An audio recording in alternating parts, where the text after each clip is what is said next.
It hit her like a bomb. I was on vacation with my family in Martha's Vineyard and went to exercise and came back to shower. I felt a sharp pain down my left side, and then I went completely paralyzed. Marti Hines, a healthy black woman, and now she couldn't move. What was happening? After emergency care and urgent tests in the summer of 2018 came the answer that now shadows her life. I am living with MS. I got diagnosed in August of 2018.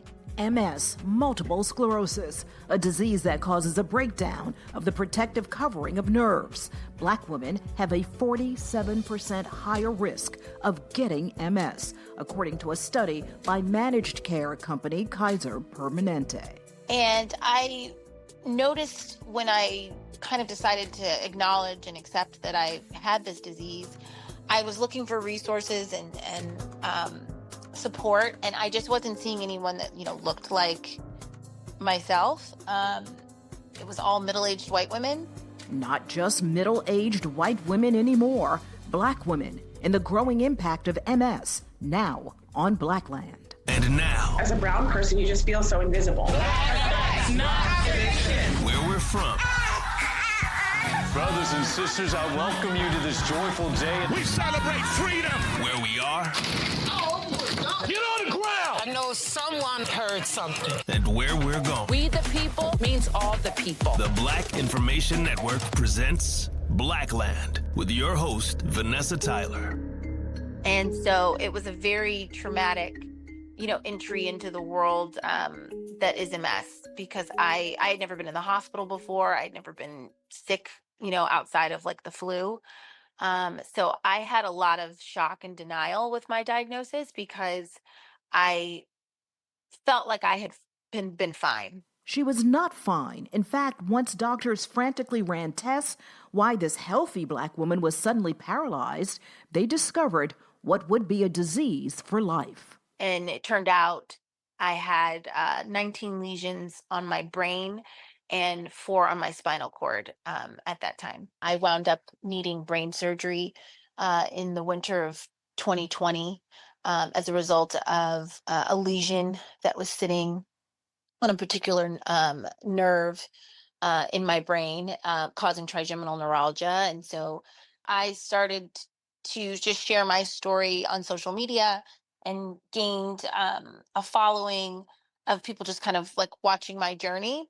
And with meeting other women of color, there's just so many stories and there's so much strength and so much joy that I've seen over the past 6 years that I really wanted to document it even more. And as a filmmaker, the documentary All in My Head is kind of how it was birthed.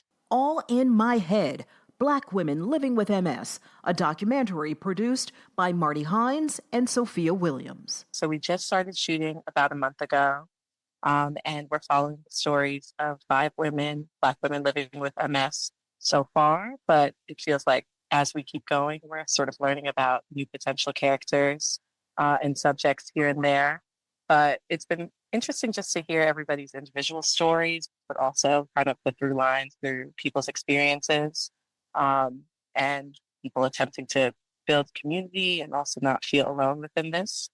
But my personal experience, my father has MS, so I've been, in the sort of caretaker journey for a long time. So it's been great to build some sense of community and also just hear that we're not the only family sort of dealing with these types of things. But for some reason, Black women have kind of not been in the conversation for such a long time. Yeah, I feel like within popular media, I think we see a lot of like middle-aged white actresses that have come forward or mentioned to the public that they have the disease. But yeah, it's definitely, that's one thing we hope with this documentary, just the fact that there are other stories that haven't necessarily been on the kind of front line in the news media for MS. And yet Black people deserve to be centered in this conversation because yes, we're like living with it and we have family members living with it. But Yeah, it definitely, I think that's one reason why it took my dad so long to get diagnosed, because it was like the last thing they assumed that he had.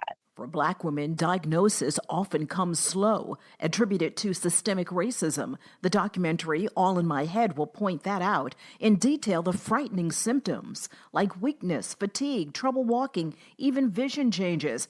If there was an upside for Marti Hines, it's because of her sudden, scary paralysis. Her diagnosis came quick. I think, as traumatic as it was, I think it was a little bit of a blessing because I had such a crazy attack and flare up and episode that it really forced all of the doctors to work aggressively to figure out what was wrong with me. Because if I was having a stroke, there was something that critically would need to be done.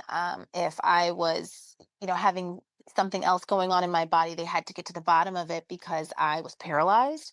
So I didn't have, that gaslighting that I think a lot of us experience as Black women in the medical field, because it was so visible that something was wrong with me.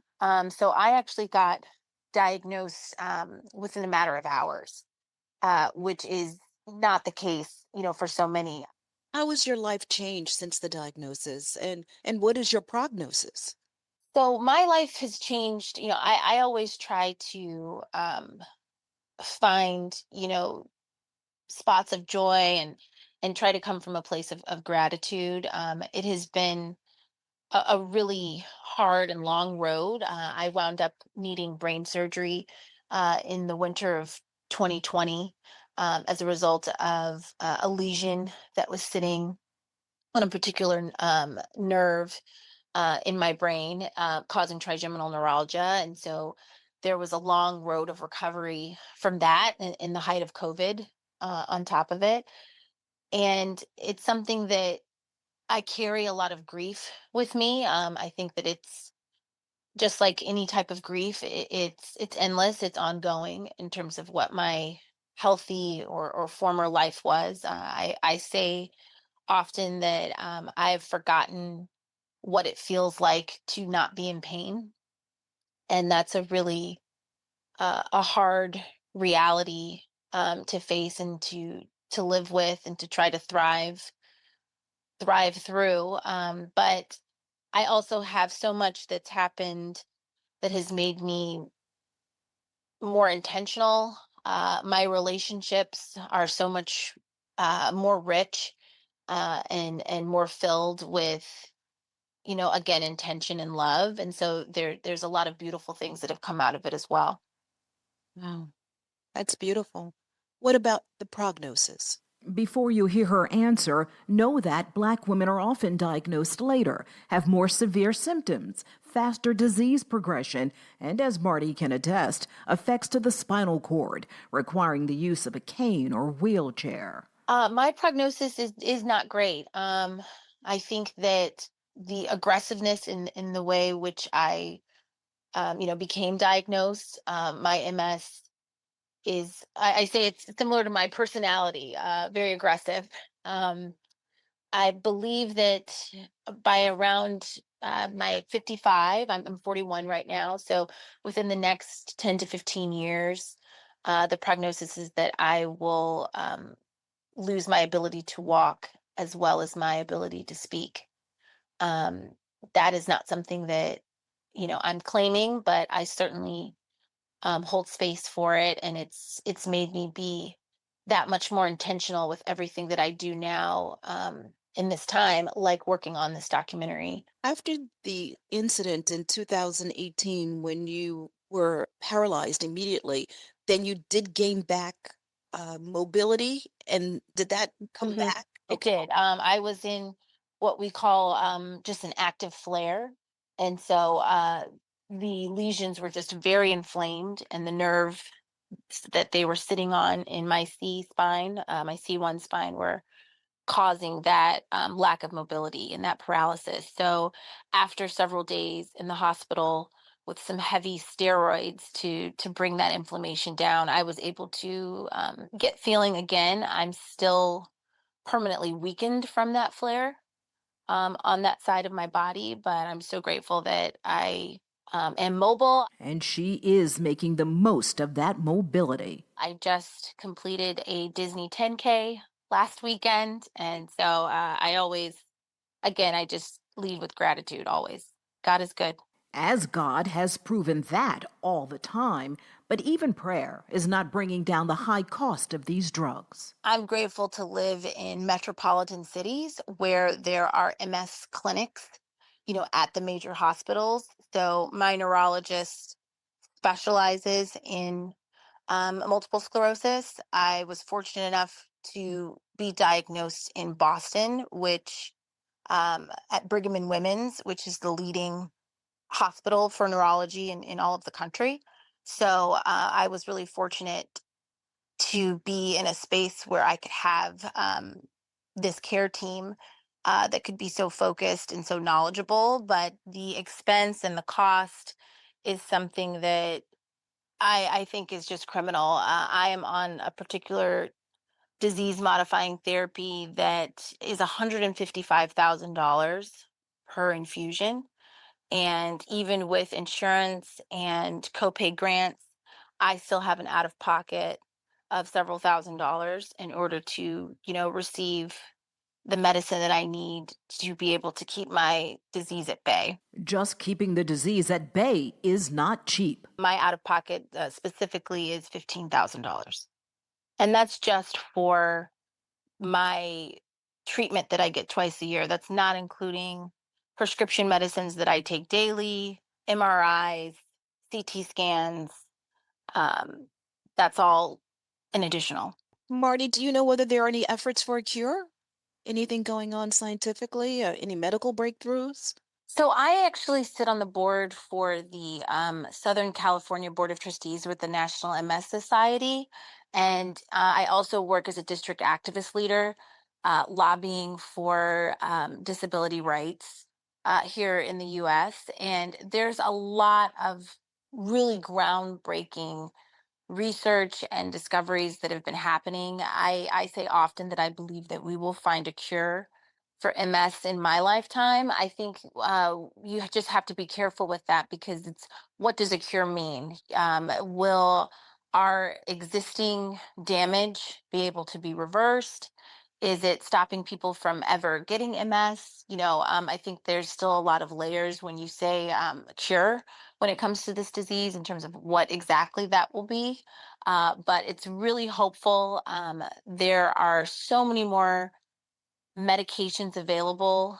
I think there's up to just under 30 different disease modifying drugs that you can take, where just 10 years ago, there was only 7. So it's a really hopeful time to be living with this disease because I do think that relief is coming, and I do believe a cure is coming as well. And Marty, talk more about the documentary. How vital is it that we see it, and how can we help?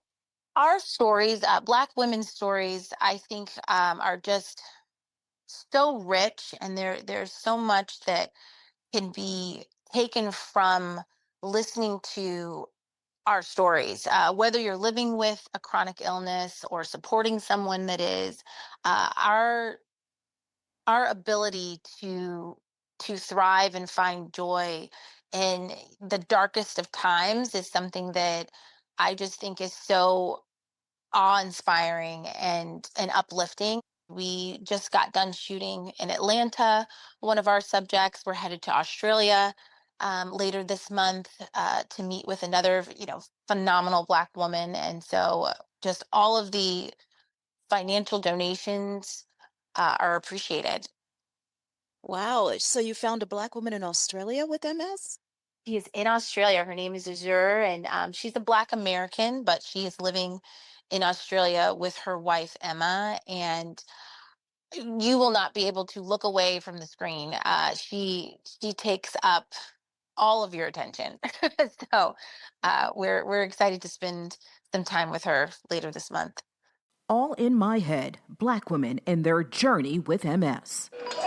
Final rider on the track. It is the defending champion in the women's C45 500-meter time trial, Kadina Cox of Great Britain. One of the women whose journey is an inspiration, double sport Paralympic gold winner Kadina Cox. She's got one lap to go and she is still leading.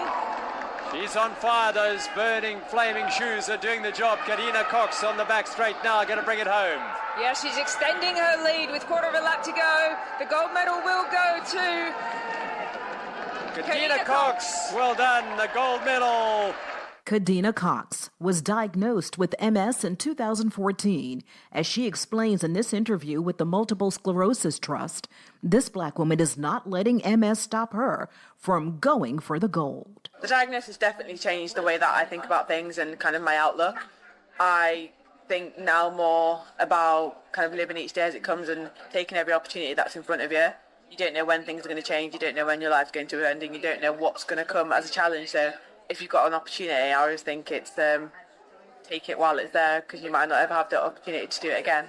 So my main symptoms are I get a lot of muscle spasms, so mainly through my right arm, and then I get them in my right leg, and then when I'm quite fatigued I get them in my both legs and my other arm, and that's kind of the times where I spend time in my wheelchair. Again, it's the inevitable progression these Black women face, and it is their stories All in My Head will tell. We just started sort of looking into subjects that are in their late 20s, but for the most part, I feel like it's across 30s and 40s. So, but as we know, like some people are diagnosed in their 20s. One of our subjects was diagnosed at 25.